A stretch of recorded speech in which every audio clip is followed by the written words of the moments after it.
제가 섬겼던 교회 목사님이 어느 날 고민이 생기셨습니다. 그 교회에서 자란 청년이 있고 교회에서 그 교회에 등록해서 신앙생활 하다가 를 약속했습니다. 근데 그 즈음에 교회가 개척을 하고 개척교회로 가서 그 남녀 청년 젊은이들이 두 사람이 연인관계 속에서 열심히 섬기고 있었습니다. 그런데 어느 날 소식이 들려오기를 두 사람이 결혼한다, 이런 소식이 들려왔고 결혼 날짜도 다 정해졌는데 이 담임 목사님에게는 그런 소식이 정식으로 전달되지도 않고 또 청첩장도 전달되지 않았습니다.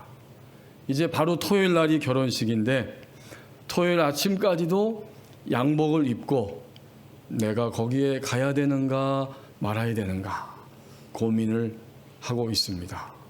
사모님은 초대받지 않았는데 가게 되면 오히려 부담을 줄 것이다, 그렇게 이야기했고, 목사님은 그래도 어릴 때부터 우리 교회에서 커서 이제 결혼하게 되었는데 어떻게 내가 가서 기도하지 않을 수 있겠는가, 이 둘 사이에 끊임없이 망설임이 있게 되었습니다. 제 기억으로는, 어릴 때 기억으로는 결국 그 예식장에 가지를 못하셨습니다. 왜 그럴까요? 초대받지 않았기 때문입니다. 초대는 부르는 것이고 또 부른 다음에 그 초대한 분이 오리라고 생각하며 기다리는 것입니다. 우리의 경험상 우리의 삶을 살아가면서 우리는 많은 초대를 받지만 부정적인 의미에서 초대도 있습니다. 어떤 것일까요? 겉과 속이 다른 초대입니다. 겉으로는 환영했지만 막상 그 자리에 가서 보니까 전혀 환영하지 않는 그 마음의 속을 보았을 때 이건 굉장히 씁쓸함합니다. 또 하나의 부정적인 초대가 있다면 바로 제한된 초대일 것입니다. 만약 대통령의 안가에 아무나 들어갈 수 있을까요? 대통령의 안가는 그야말로 비밀이고 본인들끼리 협의가 된 상태에서만 제한된 사람만 들어가서 대통령과 함께 그 자리에 참여할 수 있지요. 겉과 속이 다른 초대가 있고 제한된 초대가 있습니다.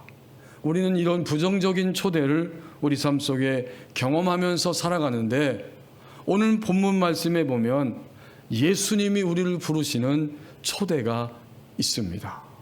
예수님은 우리를 부르기 위해 아기 예수님으로 이 땅에 오셨고 그리고 모든 사람들이 예수님의 초대에 응하기를 기다리고 계십니다. 그 첫 마디의 말씀이 28절에 나오고 있습니다. 수고하고 무거운 짐진 자들아 다 내게로 오라. 이건 정말 예수님의 무조건적 긍정적인 초대가 있다는 사실입니다. 예수님은 인류를 부르시는데 무조건적이고 그리고 긍정적으로 부르시고 기다리고 계셨던 것입니다. 근데 예수님이 좀 더 28절 하반절에서 내가 너희를 쉬게 하리라 라고 말씀하신 것을 보면 예수님이 보실 때 지금 유대 땅에 살고 있는 모든 사람들은 쉬지 못하는 사람들이에요. 왜 쉬지 못할까요? 수고하고 있고 무거운 짐을 지고 살아감으로 인해서 그들은 쉬지를 못합니다. 도대체 이들이 어떤 수고와 짐을 지었다는 말일까? 예수님이 이 땅에 오셨을 때에 하나님의 유일한 선택한 백성인 유대인들의 사회 속에는 바리새인과 서기관들이 하나님 말씀, 전해오는 하나님 말씀을 해석하고 그 해석에 의해서 율법을 철저히 지키면서 살아가야만 하는 시대였습니다. 그들이 그 율법주의에 시달리면서 너무나 지쳤어요. 하나님을 믿는 것이 이렇게 힘들고 고통스럽다면 어떻게 우리가 하나님을 믿으며 살아갈 것인가?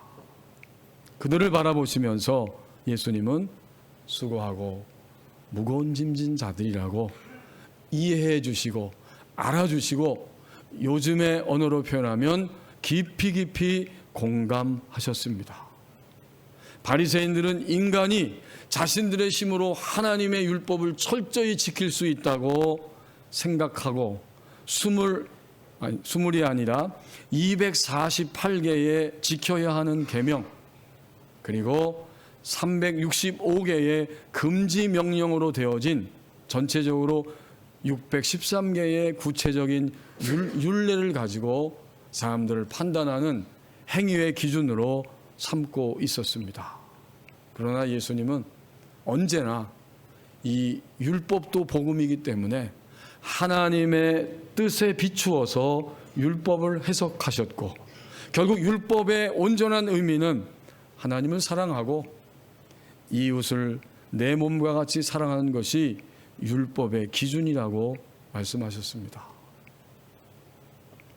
예수님이 인간을 어떤 존재인지 이미 알고 계십니다. 하나님의 형상대로 창조되어서 하나님을 닮아가는 모습으로 살아가도록 창조되었지만 악습의 노예가 될 가능성이 항상 열려져 있다는 사실을 주님은 바라보셨고, 사막 수도자인 에바그리우스가 표현한 대로 인간을 사로잡고 있고 인간이 붙잡혀 있는 8가지 나쁜 생각, 악한 생각, 유혹하는 생각들이 있는데, 탐식, 음욕, 탐욕, 슬픔, 영적 태만, 무기력, 명예욕, 헛된 영광이죠. 그리고 교만에 넘어지기 쉬운 존재라는 사실을 주님은 아셨습니다. 그 수고로움, 그 무거운 짐들을 진 자들이라고 주님이 말씀하십니다. 단지 한 번 낙담하고 지친 것이 아니라 예수님이 오실 때까지, 그날에도 사람들은 계속적으로 낙담하고 지친 상태로 누군가 또 자신들에게 지워준 무거운 짐을 지고 살아가는 자들이라고 주님은 말씀하시는 거예요. 그것이 28절에서 예수님이 수고하고 무거운 짐진 자들아 할 때의 의미입니다. 정신적으로, 육체적으로, 하나님과의 관계성인 종교적으로, 영적으로 지치고 눌려있는 사람들이었습니다. 새한글 성경은 지치고 짐에 눌린 여러분이라고 표현합니다. 자, 이러한 사람들을 바라보시면서 예수님은 무조건적, 긍정적으로 그들을 초대하셨어요. 다 내게로 오라. 내가 너희를 쉬게 할 것이다. 새한글 성경, 한글 세대를 위해서 번역된 성경은 이렇게 말합니다. 다 나한테 오세요. 내가 여러분을 쉬게 해드릴게요. 우리가 익히 아는 것처럼 예수님의 탄생은 역사를 구분하는 기준이 되었습니다. 역사는 BC와 AD로 나눠집니다. 비포 크라이스트죠. 예수님 오시기 이전 세대, 또 아노 도미니, 주님의 해, 이렇게 역사는 BC와 AD로 나누어집니다. 예수님 탄생을 기점으로 해서 그 이전과 그 이후의 시간으로 나뉘게 됩니다. 예수님이 역사의 주인공이죠. 예수님이 오심으로 인하여서 인간의 삶은 전혀 새로운 방향으로 흘러가게 됩니다. 수고하고 무겁고 지치고 상한 모습으로 살아갔던 인간이 예수님의 탄생을 통해서 새로운 방향으로 나갈 수 있게 됩니다. 오늘 우리 성가대 칸타타가 너무나 아름답고 또 벅차고 귀하게 우리 모두를 대표해서 하나님께 영광을 돌렸습니다. 우리는 성탄절에 24년 성탄절 주님의 태어나심을 감사하고 기뻐하면서 나 자신의 역사도 오늘 이후로 새롭게 바뀌어진다는 사실을 알게 됩니다. 여러분 어떠세요? 어제 밤까지, 어제 저녁까지 무슨 생각 속에서 어떠한 두려움과 조급함과 또는 악한 모습으로 살아오셨을지라도 오늘은 새로운 역사가 열린 날입니다. 예수님이 오늘 탄생하셨기 때문입니다. 오늘 다시 우리는 새로운 모습으로 새롭게 출발할 수 있게 됩니다. 그렇게 할 수 있다고 오늘 28절에서 우리를 초대해 주십니다. 지치고 짐에 눌린 여러분 다 나한테 오세요. 내가 여러분을 쉬게 해드릴게요. 이것이 28절의 의미입니다. 어떤 자격이나 전제 조건도 없습니다. 다만 나의 상태가 어떠하든지 무조건 긍정적 초대의 음성을 우리에게 들려주십니다. 예레미야 선지자 시대에 하나님은 유다 백성들이 바벨론 땅으로 곧 사로잡혀 갈 것이고 1차, 2차, 3차에 걸쳐서 사로잡혀 가게 되는데 예레미야를 통해서 어느 날 내 친족의 밭을 사라고 말씀을 하십니다. 이게 도대체 어떻게 된 것인가? 당장 필요도 없는 밭을 사게 하시고 많은 사람들이 보는 데서 그 계약서를 쓰게 하셨습니다. 자, 이제 계약이 체결되었습니다.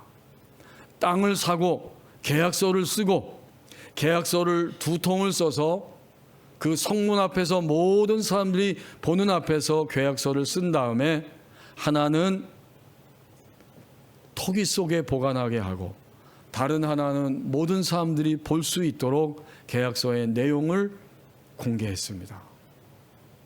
보통 계약서를 쓰면 은밀하게 쓰죠.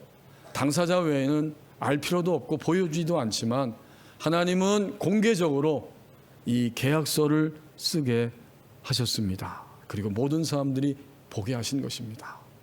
그 이유가 뭘까요? 그것은 바로 희망 때문입니다. 바벨론에 의해서 침략을 당하고 망해가고 포로로 잡혀가게 되었는데 예레미야가 밭을 샀대라고 예루살렘 모든 성 안에 있는 사람들에게 알려지게 했습니다. 이것은 절망에 사로잡힌 사람들에게 희망을 주시겠다고 하는 하나님의 간절한 마음이었습니다. 어젯밤까지 우리는 절망하고 또 좌절하면서 살아왔을지도 모르지만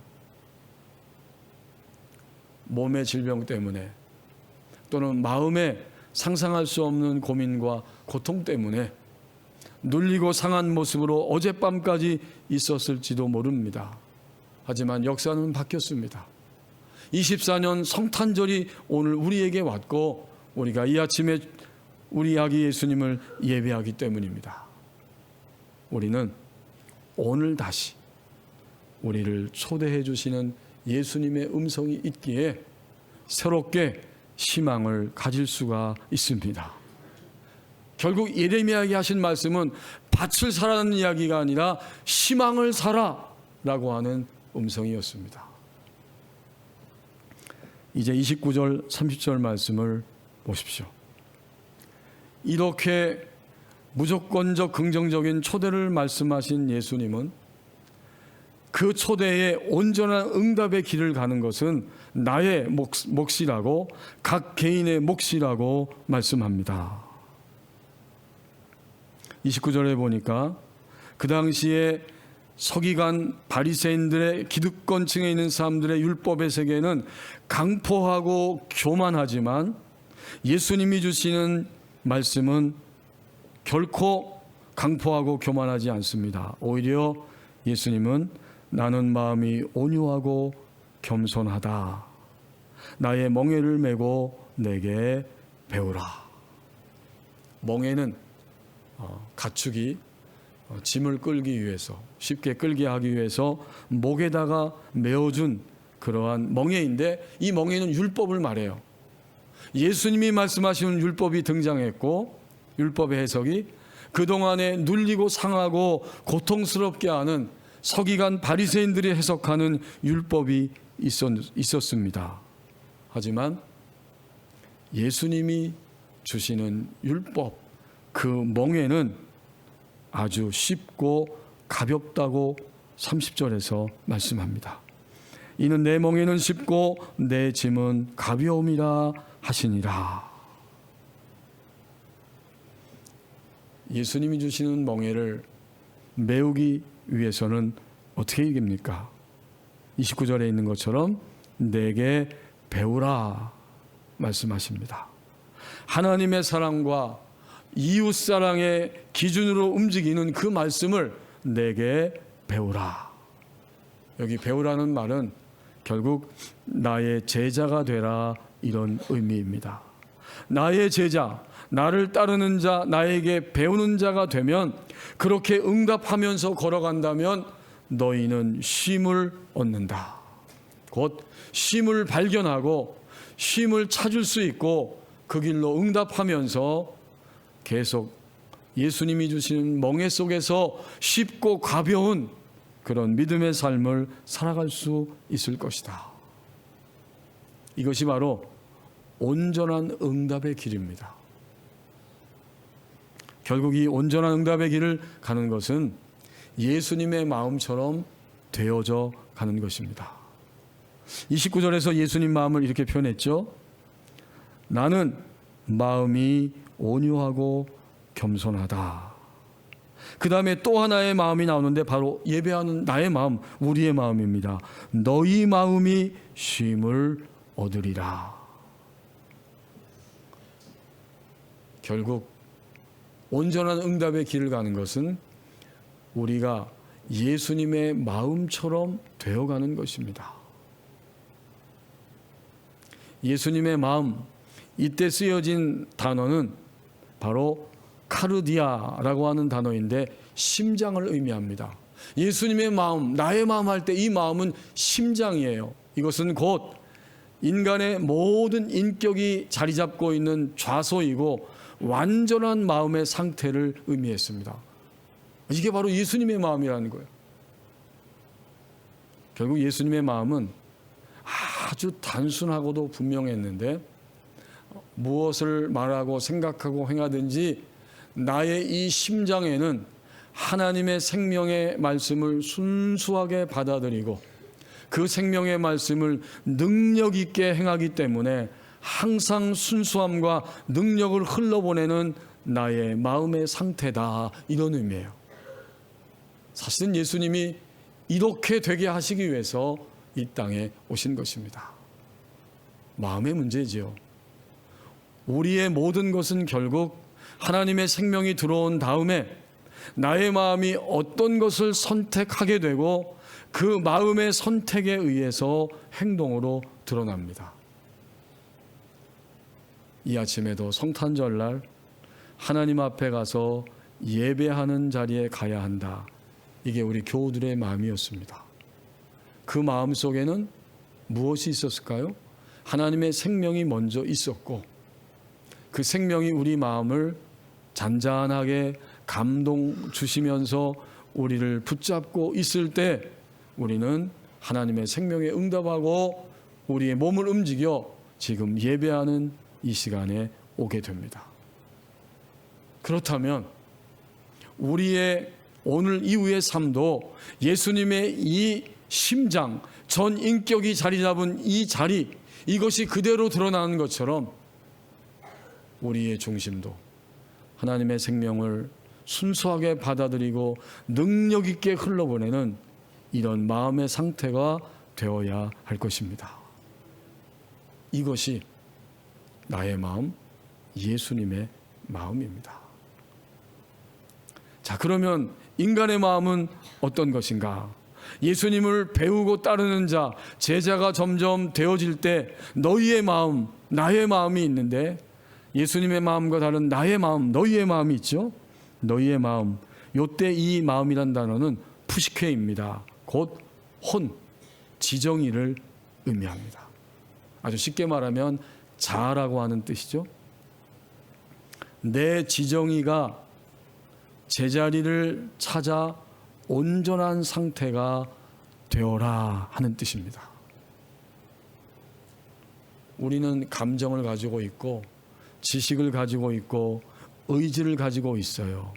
이게 바로 너희 마음, 인간된 나 자신의 마음인데 이것이 점점 예수님의 마음처럼 흔들리지 않고 유혹이 올지라도 유혹에 쓰러지지 않고 감정이 요동하고 생각과 판단이 있을지라도 그것이 아니고 하나님의 생각과 판단을 따라서 살아갈 수 있을 만큼 그렇게 되어질 때 그때 무엇가 찾아와요?